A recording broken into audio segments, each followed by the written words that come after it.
Hello and welcome to our Retire Early lifestyle. In this video, we're going to share some information that will make you think about some of the reasons you might want to move abroad. The 15 biggest lies ever told are also the 15 most overused phrases by the retire, live, move abroad media. Let's get started with the information. Phrase number 1, spring-like weather year-round. This phrase is laughable. I mean, spring-like weather is subjective depending on what a person considers springy weather. It's funny, too, when the Rams say a country has spring-like weather year-round and everyone copies that saying and uses it in their videos and articles. It's just way, way overdone. Spring-like weather? Really? And its residents enjoy year-round spring-like weather. Cuenca, Ecuador does have mild weather, but it gets quite cold in the evening in the winter, which at the equator is the months of June through September. And we had to use a propane heater for 4 months out of the year. Is that spring-like? Well, maybe it is to some people. People have complained of frequent cloudy weather and sub-chilly temperatures in Cuenca. Phrase number 2, maids at your beck and call. Anyone can have a maid when they move abroad, and some expats do have maids, and it works out fine and dandy. However, some expats have issues with their maids, such as if she gets hurt while working for you. You are responsible for your full-time domestic help. Here's what it says about housekeepers in Mexico. You are responsible for any medical costs, including medicines and medical equipment where required, for any injuries which might be sustained while she's working in your home. Many employers of maids, especially full-time maids, contribute to their maids' well-being in a variety of ways, including, for example, giving support to them or their families in times of exceptional need. Also, people are starting to talk about taxes not taken out of the maid's wages because expats pay in cash. So now the maid has to register with the authorities of the country you live in and report her employer, which is just a preemptive opening to you being regulated. So you become an employer. Did you know that? In Mexico, employers are responsible for withholding Social Security taxes from their employees' wages, which is typically around 9.23% of the employee's base salary. Another thing often overlooked with getting a housemaid is they think they will get paid more from the gringos. I wonder what gave them that idea. The maids in the community talk amongst each other and often brag about wage amounts, and if the gringos next door are paying, let's say, $200 more a month, your housemaid will want that too. And finally, as we've talked about in a previous video, not all domestic workers can be trusted. Sometimes your house cleaner works with bad apples and it will take you for everything you own. Did Retire Abroad media remember to tell you any of this, or did they accidentally just let it slip by? Phrase number 3, world-class medical care. World-class means best in the world. So they're telling people that the health care is world-class in countries that have unclean water coming out of their pipes. That means in the hospital, clinical environment too. I don't think I need to say another word about this. Anyone who has common sense can see that the term world-class is a huge, huge misnomer. We're not saying anything bad about the doctors. That's something else. We're talking about the bigger picture here. In many countries with unclean water, clinics and hospitals often lack access to safe water, which can lead to the use of contaminated water for various purposes, which increases the risk of infection and disease spread among the patients. Now, we all know this.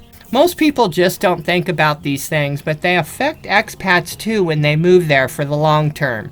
Phrase number 4, everyone is so friendly. Yes, everyone is so friendly when you're face-to-face with them. But then, what do the Portuguese say behind your back? Californians, please go home. Well, they said please.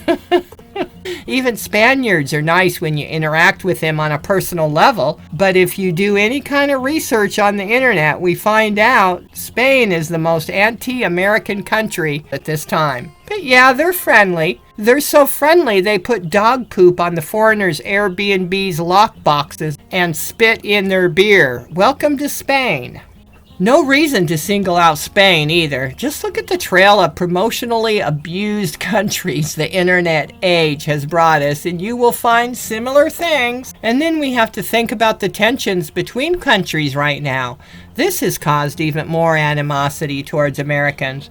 Europeans are canceling their trips to the United States in droves as we speak. This is really all you need to see to know about how they feel.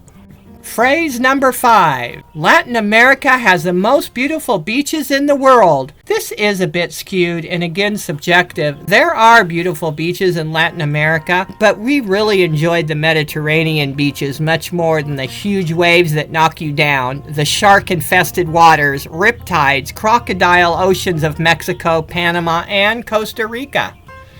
The beaches in Italy were so warm and so crystal clear you could see the bottom where you were swimming on days that they were not polluted. There are no riptides, no predatory animals lurking around looking for their next meal either. Those beaches were for our riskier younger days. Latin America does have some beautiful beaches, but they are also some of the most dangerous beaches with many, many riptides and currents, particularly in Costa Rica and Mexico. There's no lifeguard on these beaches, and so swim at your own risk, because with no lifeguard, you really are on your own. And the dirty little secret, literally, is that some of the most polluted beaches in the world exist in the most promoted areas and huge tourist traffic. Raw sewage dumping in the bay? Yes, you can have that too. Happened in Ecuador, Mexico, Italy, and others. I think we're done here. Phrase number 6. Cost of your monthly food bill will be significantly lower, the Rams love to say. Well, here again, that depends on how you're going to eat. It can be cheaper, but in some of these countries in Latin America, imported foods cost an arm and a leg, and I'm not kidding. If you stick with the local brands, food can be cheaper, but if your palate misses your favorite brands from back home, that will raise your food bill significantly. I mean, look at the Jif peanut butter. The little jar is $7.38, and this was 10 years ago. The big jar is $10. You know, we can right now buy natural peanut butter right here in the USA, the small jar, for $2, even during highly inflationary times, while in Ecuador we could not find anything close to that, not even 10 years ago. And no, you do not want that cheap peanut butter at the mercado sitting there open air to all the flies either. Okay, I think we're done with this one. Phrase number 7. There's a rising middle class, they love to say. Why do they always say this? It's because most people moving to a developing country wouldn't want to live in luxury and then be surrounded by poor people. It can be intimidating and, well, dangerous. And when we say poor people, we're not referring to the poor people we're used to seeing here in the USA with carpeting, televisions, electricity, internet, and food stamps. It's a whole different ballgame out there. And so the Rams like to let you know that there's an up-and-coming middle class. However, it's usually very small in these developing countries. Some of these countries have a 30% poverty rate, and the rest of the people are working hard just to put food on the table. In Ecuador, for example, 1 in 3 people live below the poverty level, which is really high. Cuenca and Quito is where most of the middle-class people live, while the coastal areas of Ecuador have a lot of poverty. And Mexico has a high poverty rate as well, so the rising middle class is very small. It's not as big as you are led to believe. As of 2022, approximately 36.3% of Mexico's population was living in poverty, with about 7.1% in extreme poverty. So percentages and statistics don't really tell the whole story. Even those that are considered middle class in these developing countries are usually living on about $1,500 per month, while you are told you can live in luxury on $3,000. See? These are things you'll want to know if you intend on moving to a developing country. One of our viewers left a very insightful comment. It would be wise to consider what the commenter is saying here, and I don't think it is to disparage foreigners, but to help them see something that maybe they aren't seeing before they move abroad. The commenter gets it and is informing others of the risky behavior. I've always had a problem with people moving to third world countries from the U.S. If that's what you need or want to do, that's your decision. I just don't understand how you can surround yourself with third world poverty so you can have a beach house or a villa for cheap. Are you completely oblivious to your surroundings? How can you be happy when everyone around you lives in misery? Now, they probably don't live in misery, a lot of them, but we tend to think that they do because they don't really seem to be that happy. But so that might be a little bit strong, that they live in misery. This is why we lived in a decent Mexican neighborhood rather than in a foreign enclave. It shows the locals that you don't think you're better than them, because that is exactly how they think when foreigners live in expat enclave. However, even then we suffered frequent price and personal discrimination. Are you told that part? Phrase number 8. Oh, these countries have low crime. Oh yeah? Sure, there are countries across the world that have lower crime, but that doesn't mean you are safe from petty crime, which is always a thing no matter what country you move to abroad. And Americans get their cell phones, purses, and wallets stolen all the time. Also, the low crime rates do not stay low when droves of foreigners begin flocking to these named best places to live countries. Sooner or later, the home invasions start and crime against the foreigner goes up. Way up. Happening in Spain as we speak. Police warn British expats in Spain after a huge wave of robberies hits Costa Blanca. These areas house a large number of British expat residents. The countries that come to mind right off our head where many foreigners live and many foreigners endured home invasions are Ecuador, Panama, Mexico, and the DR, top countries by the Rams for year after year after year. Expats living in 3 Costa Blanca municipalities have been warned by the police to stay cautious after observing a rise in home robberies over the last few weeks. Okay, phrase number 9. Best countries to farm in the world, the Rams say. Did they forget to tell you in their promotions that it might be nice farmland, but it is also easy pickings for the bad apples to cause you harm? Unfortunately, I hate to say this,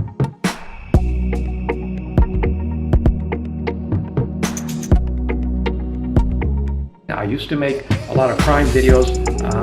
I've covered places like Panama and Ecuador and Mexico, and unfortunately the latest thing is an expat family where the 44-year-old woman of an expat family that was living out into the country on a farm. They had done the self-sufficient farm abroad thing, so they'd gone to Ecuador and were on a farm, and they were home invaded, and apparently the woman was shot and killed. This is just another incident that is just saddens us. We've reported these kinds of incidents over and over, and I just wanted people to know that this kind of thing is real, and it's really happening, and it's happening to Americans. And so it isn't about, oh, there's crime everywhere, because, well, when you go abroad to live the ideal life that you have envisioned in your mind, and you become the target and you become subject to this kind of criminal behavior. Or did they forget to tell you that if you live in the country, you are totally isolated from the outside world, and in some instances, the infrastructure is so bad you will have bad cell phone coverage and internet, meaning you can't rely on your internet phone when trouble comes? Well, you already knew that, right? Phrase number 10. This country is Europe's answer to the high cost of living. They're talking about the high cost states of California and New York, of course. No one is more enticed by the cheapest country's promotion than those who live in America with the highest cost of living.